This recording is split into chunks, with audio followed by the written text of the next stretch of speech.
Welcome to Chamber Talk. I'm Heath Taylor, the President and CEO at the Dublin-Lawrence County Chamber of Commerce, and I have with me today Ms. Leigh-Ann Tribble.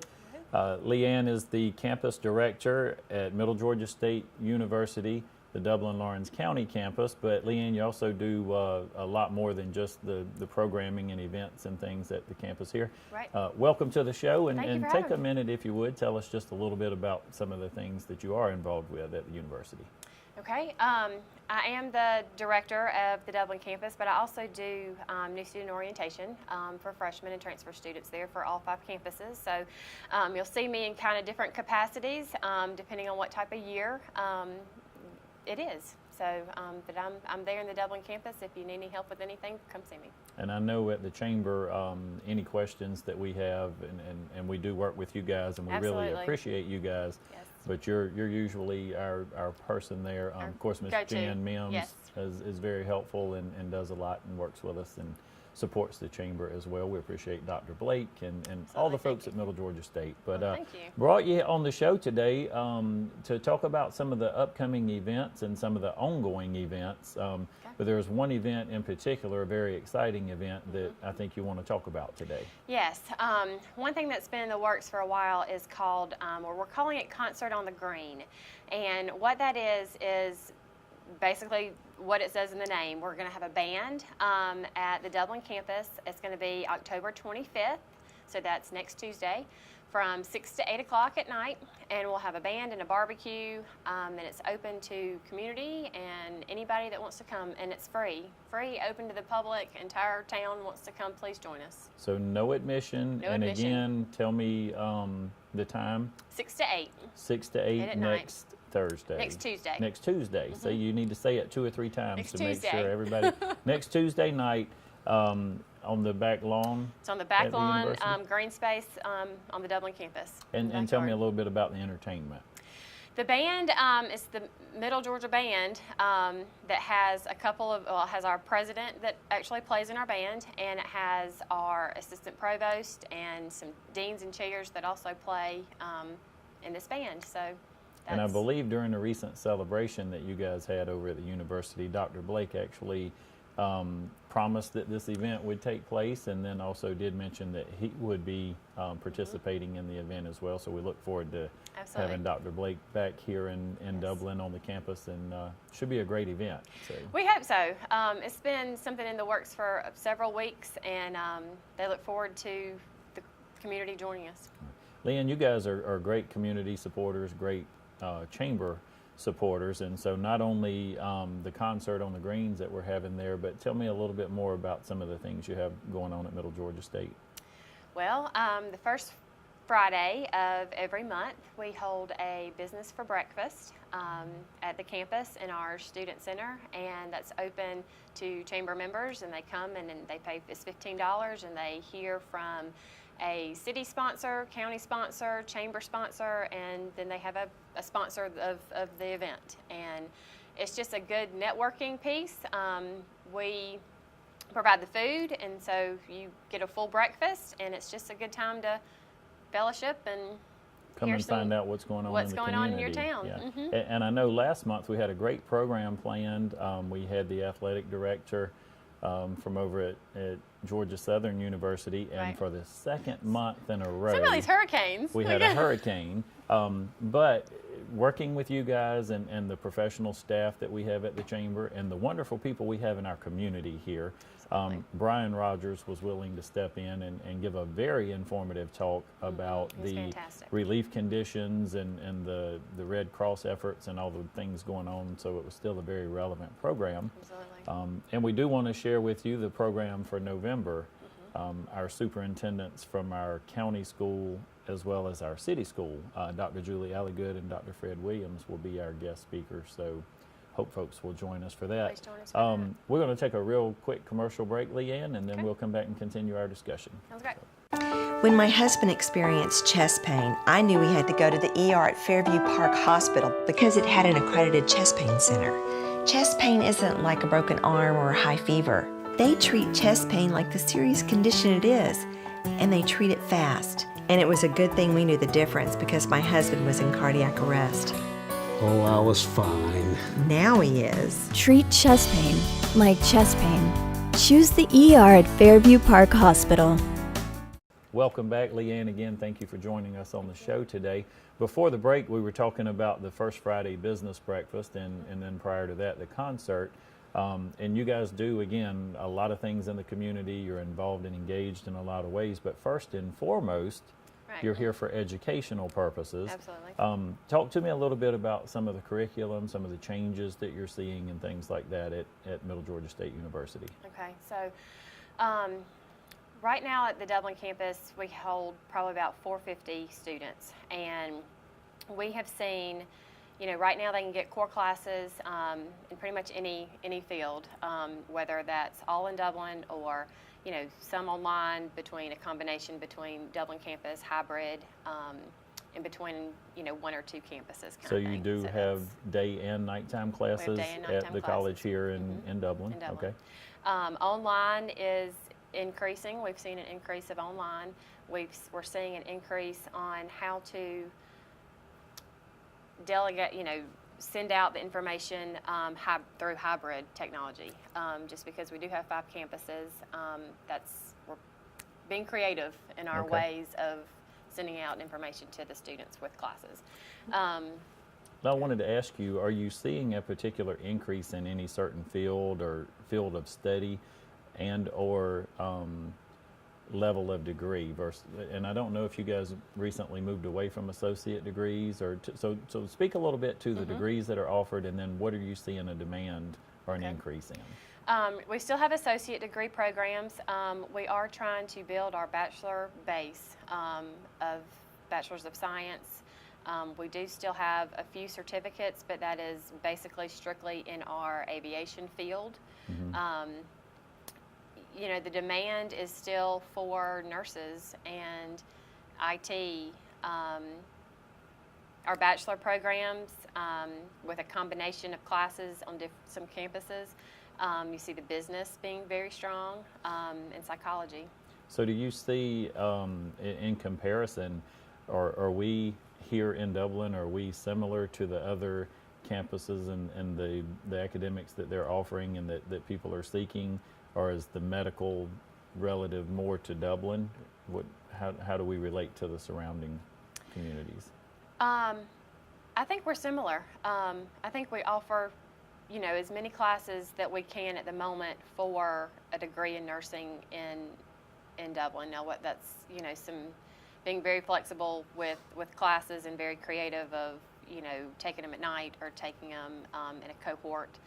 Yes, certain groups of students may have to go to Cochrane or our Macon campus certain times of the semester. It just depends on the class. Is there anything that you guys maybe offered in the past that, as far as programming goes, that you've seen a sharp decline and maybe you don't offer that anymore, or you certainly don't offer it as much?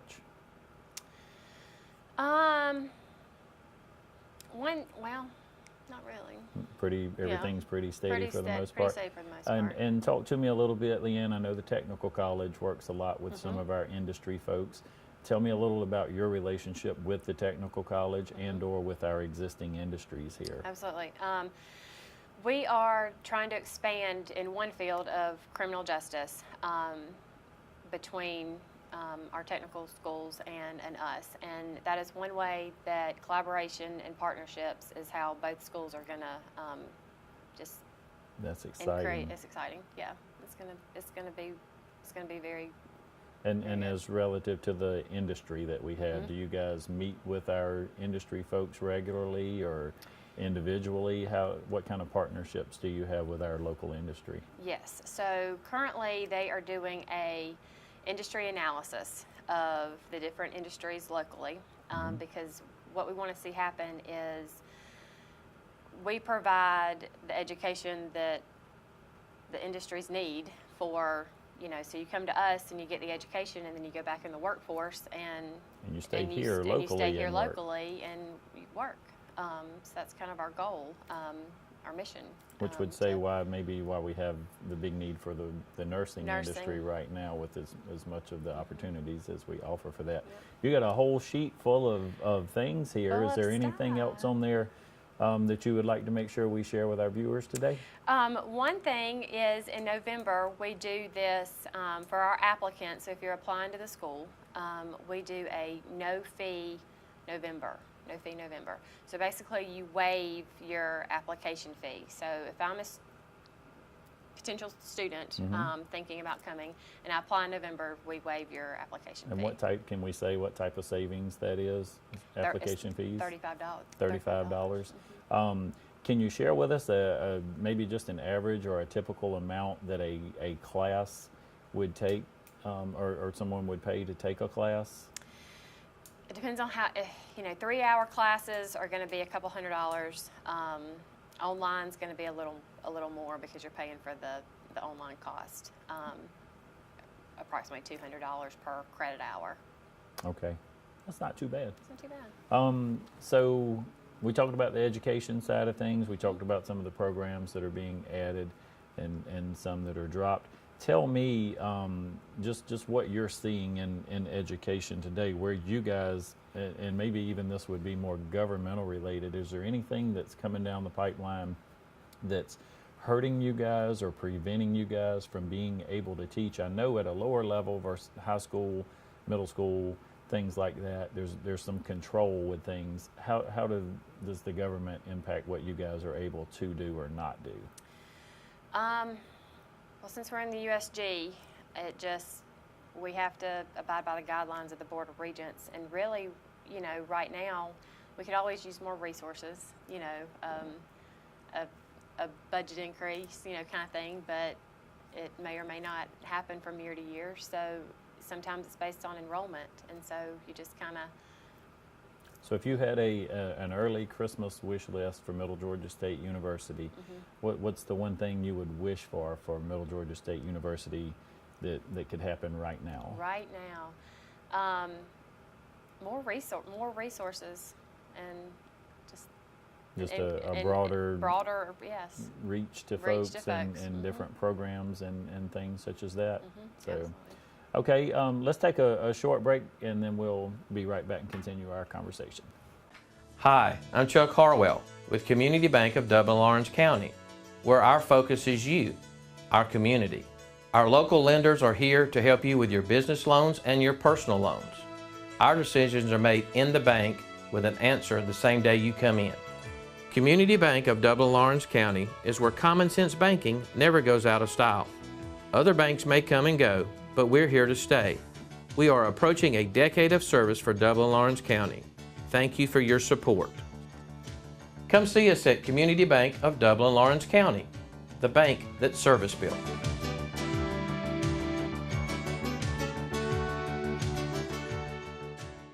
Welcome back. Leigh-Ann, I noticed on the notes that you brought in today, there's a section that you had in there about move on when ready. Move on when ready. And it pertains to not only high school students that would be in our county system or our city system, but also to homeschool students. Right. Can you talk about that a little bit in case there's somebody that maybe did not attend a local high school or public education, what opportunities are available? So Move On When Ready is something that's offered at Middle Georgia, and it's basically dual enrollment. I mean, fancy word for dual enrollment. It's just now called Move On When Ready. So if you know dual enrollment, then it's equated to Move On When Ready. Years past, it was for just a certain group of students. It was just for, 11th and 12th grade could take these classes at the college and get both high school credit for their classes and college credit. And at one point you had a large population of students from our local schools participating, which we still do, but there are set requirements now that are more rigid with SAT scores and certain GPAs that you need. And it's not only open to the 11th and 12th grade anymore. So if you're a 9th grader and have the SAT scores and GPA and certain criteria, you apply like anybody else, and you go through this. It's just how you're coded basically in our computer as a Move On When Ready student. So you take these college classes, and they count both high school and college credit. And it's open. It's not been open to homeschool students until recently, and so homeschool students can apply and go through the same And channels. help me out a little more with this. I have 2 children in the South Carolina school system. I have one in our system here locally. My oldest son is in the 9th grade in South Carolina, and he is taking classes, if I'm understanding correctly, whenever he graduates from high school, he will have his associate degree. Is this the same type Yes. of program? And have we been offering this in the past, or is this new? And are you guys the only one doing this, or is this something that most of our higher Most education of our higher systems most of are- our higher okay. education systems do enrollment. Okay. And on a little bit of a different note, Leigh-Ann, I know your husband Jack and enjoy playing golf with him, and your son Will. You guys are in the community. You lived in the community. You grew up here. Your family's here. I want to ask you from a business perspective, and more of a chamber question, more so than promoting Middle Georgia State University today. But what you're seeing in Dublin today as far as business and as far as education, if you would just share with us briefly where you feel like we've grown to, and then maybe even more what you would like to see for our future generations here. Okay. One thing, and I know we talked about this earlier, but and I agree, the downtown area in the past 10 years has expanded beyond anything that I could Right. ever thought that it could expand to. I think that's only going to continue. You would hope it would continue. I think it will continue. I think we still are strong, like as a regional leader in our healthcare systems. Our education, I think, is strong. Commerce, industry, being here, I can only hope that more industries come as far as being a local leader in the next 10, 15 years. And I I'm think excited. Great work between our city and county. I think we're even Absolutely. starting to see our local school systems work together in greater capacities here. What are some needs that you see that you would like to see addressed? And the reason I share that with you is at a recent planning session at the Chamber, we talked a lot about vision and planning for the future, and we're going to be doing a lot more work and calling on the community a lot more to help create a vision and a focus for Dublin going forward. What are some things that you would like to see here?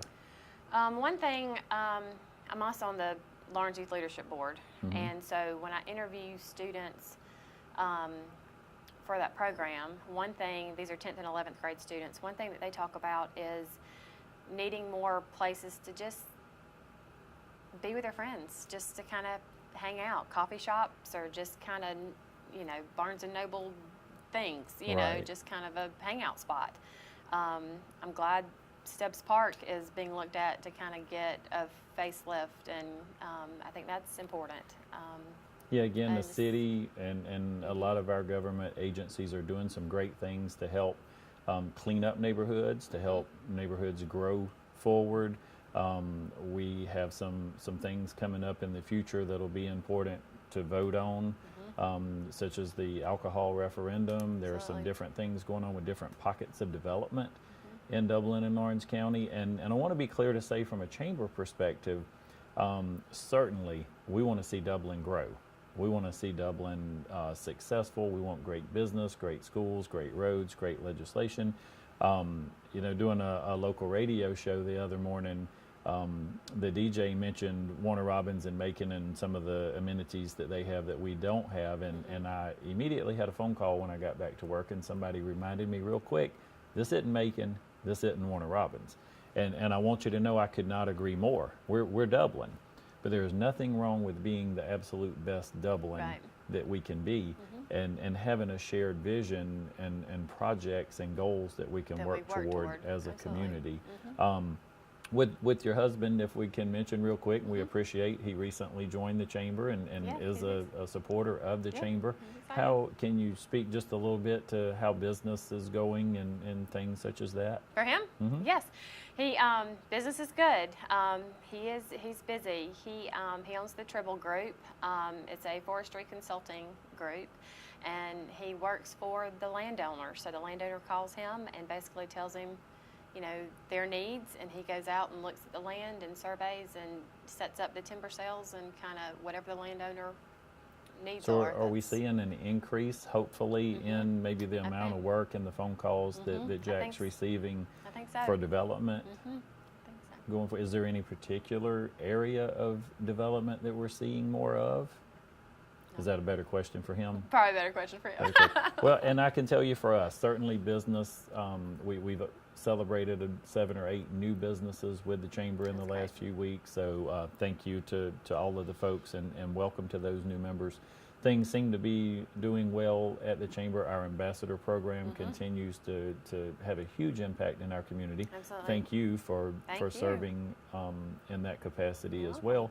And I always like to close the show by giving somebody, whoever we have on our guest, just a few minutes to share whatever you would like to share about your campus and Middle Georgia State University. Okay.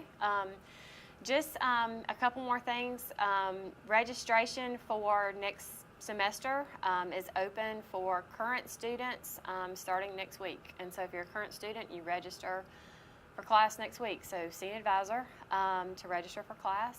If you need to see an advisor. Are you reminding me as well? Yes, I'm reminding you, absolutely, to see an advisor. Any new student will need to apply and then get linked up with an advisor as well as soon as they can get all their paperwork in and get accepted. So current students can register next week. New students go through the process of applying, getting accepted, and then registering. And any questions that anyone would have, we certainly encourage them to just call the university and we'll get them to the right person. Absolutely. Thank you for joining us again today, Leigh-Ann. And as always, we want to thank you for joining us and remind you that it's a great day for business in Dublin, Lawrence County.